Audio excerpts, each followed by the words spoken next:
vets with PTSD. So that's a very noble cause.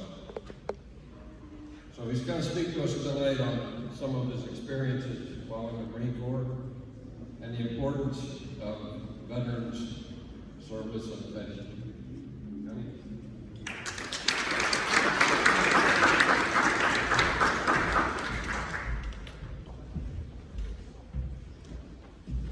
Mr. Jones, thank you for the invite. It's always a little bit humbling when you're asked to come and speak in front of a group. So I got told about 3 weeks ago that they were looking for a speaker. My boss, First Sergeant Cortez, right over there, went ahead and dropped my name out to him. And I've been pondering for about a week and a half what to talk about. And I ultimately settled on just coming up and telling some stories about my experiences in the Marine Corps. I want to do that with the following intentions. Firstly, especially around the time of Ground Veterans Day, for people that haven't served, if they're interested in knowing what a veteran's life and experience is like, I think it's important to share those stories. Secondly, for the veterans in the room, if you've ever struggled with some of the experiences that you've had while you were in service, I do want you to know that you're not alone. And for the veterans that have made it past the struggle, I hope that you'll remember to check up on your fellow veterans, especially around this time of the year. So, I enlisted in the Marine Corps in 2002 at the age of 17. I still remember the recruiter coming over to the house. Me and my mom remember the story very differently. There was a part, because my parents had to sign for me, there was a part where the recruiter had to say that the parents will acknowledge the fact that your child had died. That's one of the things that they're signing for. And I remember sitting on the couch saying, "Mom, can you hurry up and sign the paper, please? I'm trying to go to boot camp." She remembers that being one of the longest moments of her life. Finally got to boot camp. I remember being as excited as I could be. Boot camp, the best way I can think of summing it up, the best way I've heard it said is, it's the most fun that you never want to have again, right? I remember one story from boot camp that makes me laugh to this day. Everybody is going to get lazy at least once. My lazy day came when the drill instructor happened to be standing right next to me. So I was hiding behind the bed, trying to avoid cleaning the squad bay. The drill instructor standing right behind me. I did not realize that. He snatches me up right away.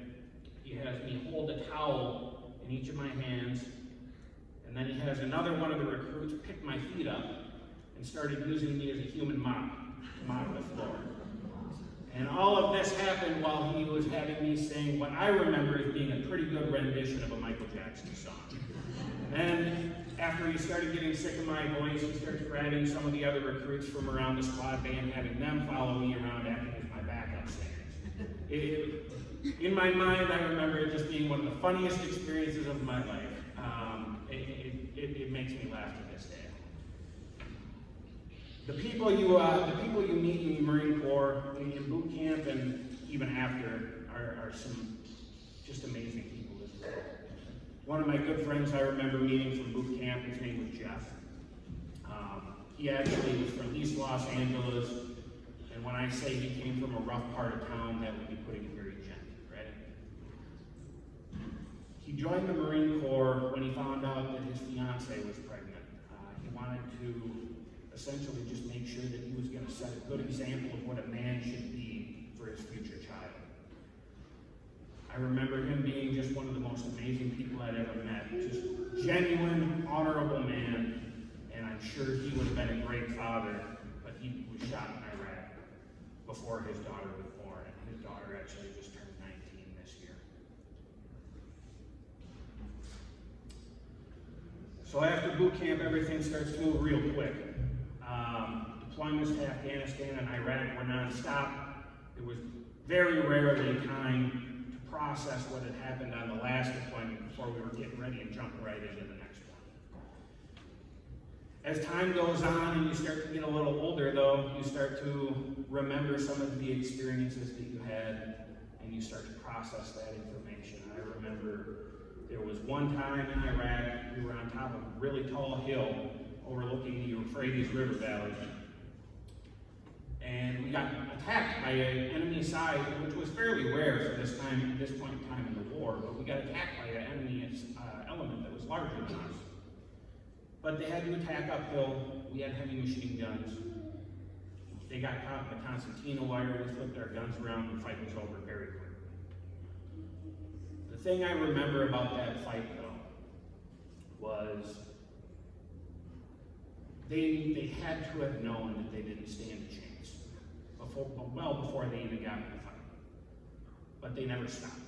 And I remember that being the day that I knew that I would be fighting the wars in Iraq and Afghanistan for most, if not all, of my career. So after a few more deployments, I started getting reckless.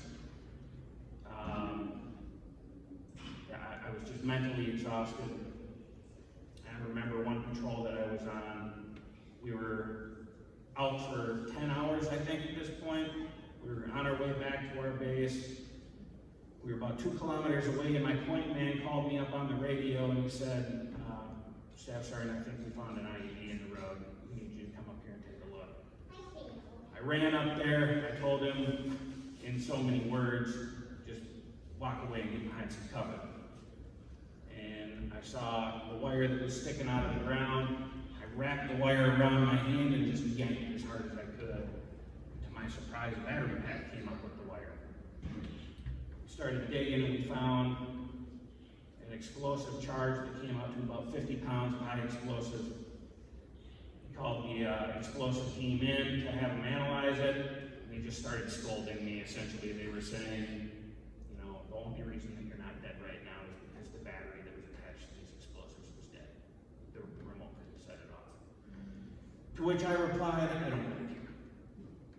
At that point, I was 25 years old, and I had lost more friends. I buried more friends than both of my parents combined. They were both twice my age, and I didn't care at that point. Now, I will say there were some really good times on deployment too, though. I remember one that I love telling the story of. We called it Punked Iraq. So if you were born before the year 2000, you may not know what Punked is. But Punked is essentially a TV show where they record practical jokes on people, and you just get a good laugh out of it. We decided we were going to create our own experience. So essentially what we did, we had this kid in our platoon named Kevin, and Kevin was a guy. He liked to pull pranks, so what he would do is if people are getting ready to go to sleep, they're getting in their sleeping bags at night, he would throw a boxing glove on his hand and just sneak up on somebody and pounce and have somebody else recording it. And he'd run away giggling, everybody would point and laugh. But we had to set Kevin up for a taste of his own medicine. So we had this kid in our platoon named Andrew. Andrew is the largest person you have ever seen in your life. If you imagine Arnold Schwarzenegger in his prime, and you add a few pounds to that, that's Andrew, right? So we convinced Kevin, hey, you need to pull this prank on Andrew. Let's see what such a big guy is how he's gonna react. What we didn't tell him is that we had Andrew ready to go, laying in his sleeping bag, wearing, we'll say that Adam was dressed more decent than Andrew was at this point, right? So Kevin goes in, gets ready to prank Andrew, and Andrew jumps out of his sleeping bag wearing absolutely nothing and chasing Kevin all over this base. Kevin's a tiny little guy. Andrew is about 6'6" and 300 pounds, and it is just the funniest thing you've ever seen. And I know that probably sounds silly, but thinking about memories like that just makes me smile, because a lot of times those silly things remind me of friends that I just don't have anymore. And it's a beautiful thing. So other than my tours to Iraq and Afghanistan, I did have one other deployment to Liberia in West Africa. It was the only tour I did that was not combat related, but it made a very profound impact on me. I wound up going there as an advisor to their Armed Forces Training Center, and we were supposed to be teaching them how to just become a more efficient military unit and how to train their people, which I think we did a pretty good job of. But I also had a lot of time go and experience the culture, and I did a lot of volunteering while I was there. One of the things I actually had the opportunity to do was, the local village had never had a school before. The kids would just run rampant, and most of them couldn't read or write. So I went to the embassy, the U.S. Embassy, I went to their ATM and pulled out a fairly large wad of cash. I paid some of the local villagers to help me build a schoolhouse for them. And to the best of my knowledge, that school is still standing today. And they appreciated that stuff so much that before I deployed back to the U.S., the local tribe actually invited me to a ceremony, and they made me part of their tribe. They gave me a tribal name, they gave me the whole outfit, and they had this whole ceremony and welcomed me into the family. It was a beautiful thing because it was my one moment of peace in a 20-year career of going to combat. And it's by far the most grateful memory I have throughout my Marine Corps career. And I think that's ultimately the big thing about veterans, is they're always, once they start to serve, they're always trying to give back. The problem with that is they're also very proud. They're sometimes afraid to ask for help, even in their hardest of times. And I think that's one of the reasons you hear so much about veteran suicide these days. They are more concerned about not being a burden and being a protector to the people that they care about. I've had, to be honest with you, a close call myself, and I'm grateful every day for the people that have been my support system and helped me get through some of my darkest moments. One of the people that has gotten me through some of my dark times has actually inspired me to create my next chapter after I retired from the Marine Corps this summer. I'm calling it Peace for Warriors.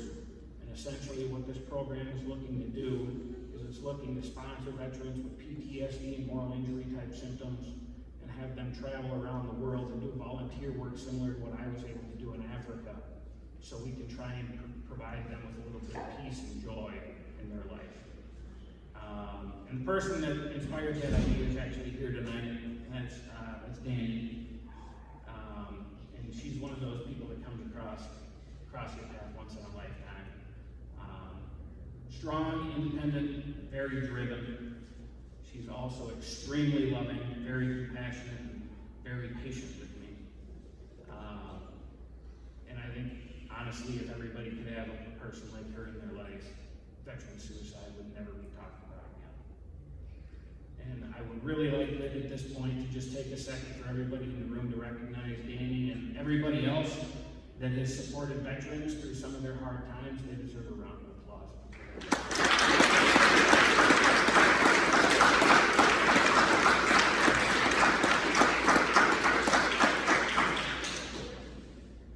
So, talking about veteran support networks, veterans have defended this country since our founding. And our military, we would not exist without them. But I wanted to put it in perspective for the people that have served and for the people that haven't, what we all go through.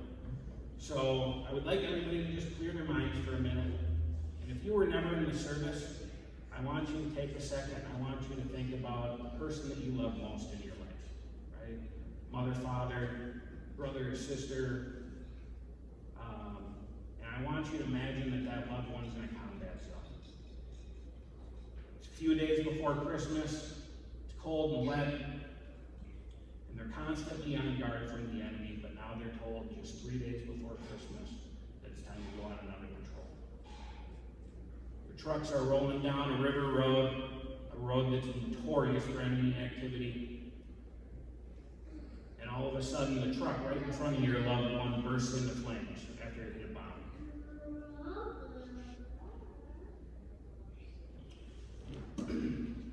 Your loved one jumps out of the Humvee, their safety, and they try to run up to save their friends from the burning truck, only to find out before they can even get to the vehicle that their clothes start to burn because the fire is burning so hot. And all they can do is watch their friends as they're trapped in the burning vehicle. And before they can even process these emotions, they have to clean up their friends and the burnt truck, and then they have to continue right on to patrol, because that's the job that they signed up for. Now for the veterans in the room, I want you to imagine your loved ones at home while you're away.